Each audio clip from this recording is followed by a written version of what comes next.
Queridos irmãos, os homens têm organizado diferentes instituições, mas há uma organização entre os homens que é mais nobre do que qualquer outra instituição que possa existir sobre a face da terra. Chama-se a Igreja do Senhor Jesus Cristo. Sabe por quê? Porque a igreja é a única instituição que nasceu no coração de Deus antes da eternidade. Quando eu falo igreja, eu não estou me referindo a um título. Quando eu falo de igreja, eu não falo de um prédio. Esta igreja quem é? São aqueles que alvejaram as suas vestes no sangue do Cordeiro, e por isso têm os seus nomes escritos no livro da vida do Cordeiro. Deus não habita mais em templos feitos por mãos humanas. Deus mora no coração e na vida dos que lavaram as suas vestes no sangue do Cordeiro. O único compromisso que a igreja tem é com a verdade de Deus. Bastam ter dois reunidos em torno do nome dele. Lá ele está no meio daqueles que o adoram. Eu preciso deixar claro que sempre houve duas igrejas. Existe a igreja verdadeira, mas existe a igreja apóstata. Existe a igreja falsa e existe a igreja real. Existe a igreja joio e existe a igreja trigo. Existe a igreja das virgens loucas e existe a igreja das virgens sábias ou prudentes. Nós precisamos saber quais os sinais que diferenciam a igreja verdadeira da igreja falsa. Eu preciso tomar uma decisão. Eu não posso correr o risco de fazer parte da igreja falsa, porque todas as decisões que você toma são importantes, mas essa é de maior importância. Você não pode correr o risco de escolher mal a sua igreja. Vamos ver alguns pontos que vão nos ajudar a diferenciar uma igreja da outra. Primeiro ponto que define para nós o que é uma igreja verdadeira, é qual é a centralidade da Bíblia naquela igreja. O que é uma igreja? Perguntaram Martinho Lutero. Ele disse o seguinte: a congregação dos santos, no qual o evangelho é ensinado corretamente. Segundo, preste atenção à adoração dessa igreja, porque o propósito principal pelo qual a igreja existe é para adorar a Deus em espírito e em verdade. Quando uma igreja está se desviando, a tendência dessa igreja é centrar as suas atenções no ser humano e não em Deus. O sermão, a mensagem, nunca é exaltando Deus. Sempre em igrejas que estão se desviando, a mensagem visa usar Deus para atender as pessoas. Ora, se eu estou usando Deus para ajudar as pessoas, quem é o centro do culto? Não é Deus. O centro do culto são as pessoas. Terceiro, a edificação espiritual dos crentes. A igreja tem obrigação de alimentar os crentes que lá se congregam, edificá-los rumo à maturidade e fortalecê-los no poder do Espírito Santo. É obrigação da igreja alimentar os crentes com a palavra, edificá-los rumo à maturidade e fortalecê-los no poder do Espírito Santo. O nosso alvo é fazer com que o novo convertido cresça, amadureça e seja fortalecido no poder do Espírito Santo. Os dons que existem na igreja são para o aperfeiçoamento dos santos. Quarto, como é que a gente detecta uma igreja sadia? A igreja precisa exercitar amor e misericórdia no mundo. E aí você sabe qual é uma igreja forte e de uma igreja fraca. É como é que existe amor no meio dessa igreja. Queridos, algumas igrejas estão se transformando em rodoviárias. É um entra e sai de gente. Pessoas que não têm vínculos, que não têm raízes, que não se amam, que não demonstram amor.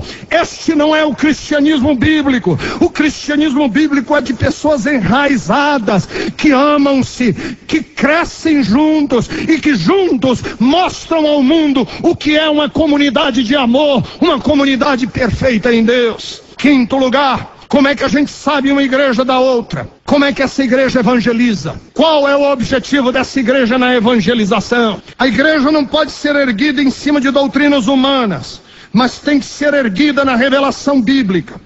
Agora, eu quero passar algumas coisas bem práticas para ajudar você a discernir qual é a igreja verdadeira, qual é a igreja que o Senhor quer que você faça parte. Primeiro, bem prático, qual a doutrina e qual é a ênfase quando a palavra é pregada? Pergunte-se, quando você ouvir a pregação no domingo, sobre o que esse pastor está enfatizando. Um desses dias eu estava meditando nos conteúdos bíblicos que estão sendo pregados hoje. Vocês já prestaram atenção que hoje fala-se pouco de Bíblia? Repete-se muito. Há hoje uma tendência na igreja evangélica de ficar mandando as pessoas repetirem as coisas. Agora diga isso, aí as pessoas dizem.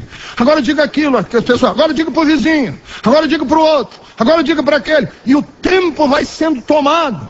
E quando termina-se, a gente fica se perguntando o que foi falado hoje. O apóstolo São Paulo disse: eu estou decidido a não saber outra coisa no meio de vós, senão a Cristo crucificado, que é escândalo e loucura, mas para nós é poder de Deus, para todo aquele que crê.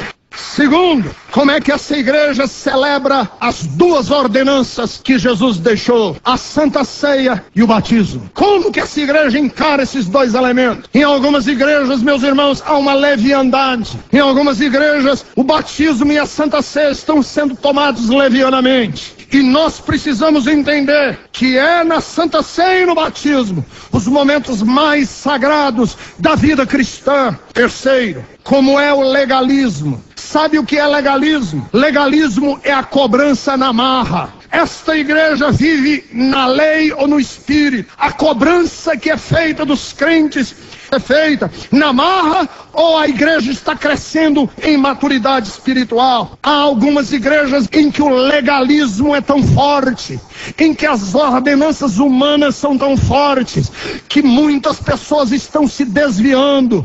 Muitas pessoas já saíram da igreja sem poderem, porque se sentem asfixiadas por tantas leis e tantas ordenanças humanas.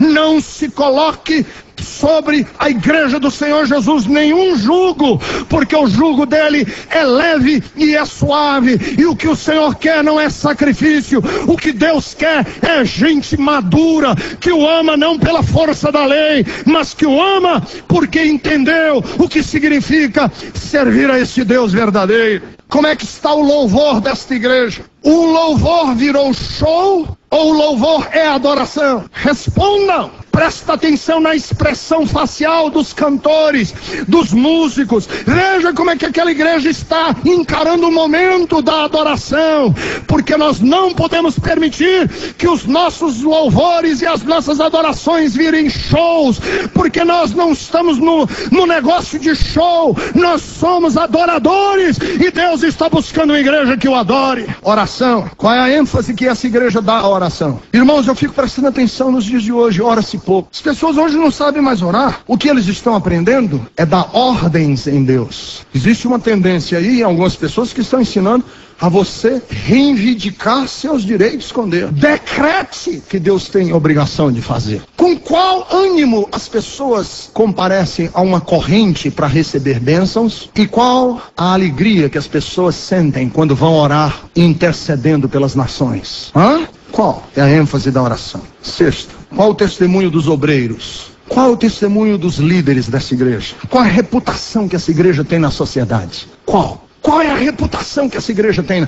Se nós somos esbofeteados porque fazemos o bem, louvado seja o Senhor. Mas se nós estamos sendo esbofeteados por picaretagem, se nós estamos sendo esbofeteados por má índole, por falta de pagamento, se nós estamos sendo esbofeteados porque nós não honramos e os nossos comportamentos não são transparentes, maldito é esse líder e essa igreja. Não sou eu que estou dizendo, é a Bíblia que diz que se o sal não serve para salgar, ele só serve para ser jogado fora e ser pisoteado pelos homens. Quem disse isso foi Jesus. Deixa eu dizer em último, se a igreja tem as chaves do reino de Deus, ela tem que tornar acessível e não difícil as pessoas entrarem. A mensagem tem que ser lúcida, clara, nítida. Tem que ser mensagem da graça.